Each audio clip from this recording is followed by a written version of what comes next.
This is a set of rear seat covers for the Daimler V8 250, also referred to as the Daimler 2.5 V8. These have been made in suede green, and they've been done to the OEM spec, the leather face spec, where the majority of the seats are leather, but there are elements of vinyl and moquette.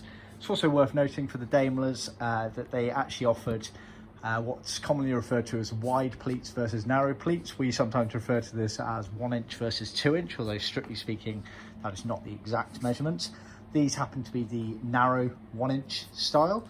It's also worth noting that Daimler also offered plain pleats versus embossed pleats. These are the latter, the embossed pleats, as you can see here. So you can see there's lots of narrow pleats. The wider 2 inch pleats are like the Mark IIs.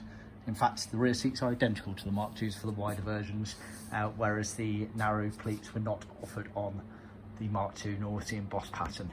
The leather used is also our smooth style leather, so it doesn't have much of a graining to it, whereas we can, for most colours, offer smooth versus grained. So just bear that in mind. So, seat kit consists of all of these bits. We sell these parts as a kit like this, but that notes that this kit is also included in our trim kit, where it is cheaper to buy as part of the trim kit. So what you get, cushion cover here. So, all genuine tuck and roll pleats as ever. You can see there. So all pleated down, a lot of work, these ones, as you can see, lots of pleats. Like I say, it's got the embossed pattern on there, which was applicable to some versions of the Daimlers. The retainer across the back here was moquette, moquette being a very short piled wool, almost carpet-like material that Jaguar used on a lot of their cars of this era.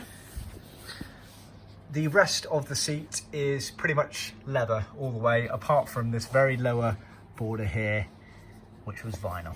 And you can see not much of a difference in shade between the leather and the vinyl. You're always going to get a slight change in colour because they are completely different materials. One's man-made, the other one is natural. Dyeing process is similar but different.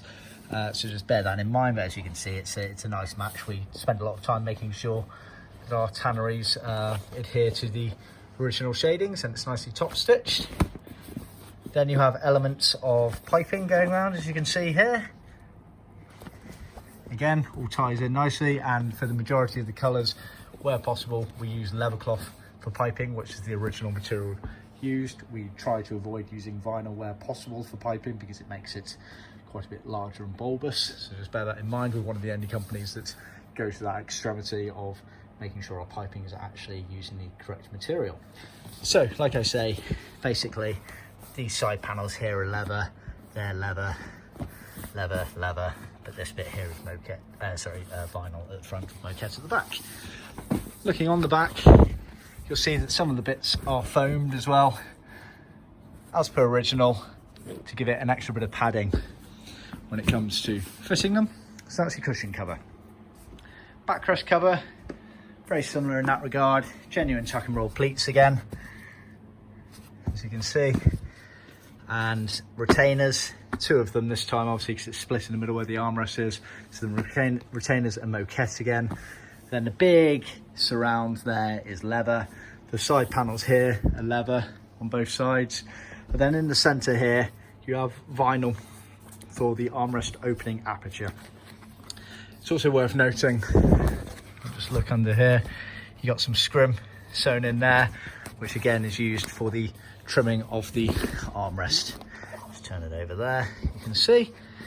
Okay, and then it's worth noting, this does cause confusion, this is the same for the Daimlers, Mark IIs, S-types, XJ6s.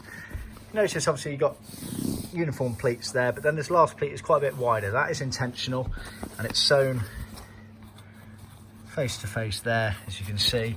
That is to allow you, a lot of this pleat will get lost during the trimming process of the armrest. So it will just get bent round the back of the frame and foam and create quite a bit of a narrower pleat. It may not go exactly the same width as the other ones, but if you look on the original seats, that'll be the way it is as well. So just bear that in mind. That is a deliberately wide pleat, that most of it is lost during the fitment process.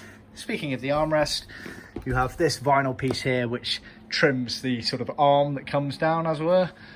And then you have the leather cover itself here. So as you can see, we top side there, which is there. Obviously it depends how you're looking at it. The top side, when it's down, is like that, and then it folds up, etc. You've got the top stitching there, you've got the little leather pull tab to bring it down effectively, and with that some of the bits are foamed in there as well to add for the extra padding. Then finally you have this wide rubber piping that goes along the back here, so it basically sits in between the top of the backrest and the rear parcel shelf in the car there. That is the correct thickness and style material used for that area there. So that is the rear seat covers for the Daimler V8 250 2.5 V8. See our website for more details.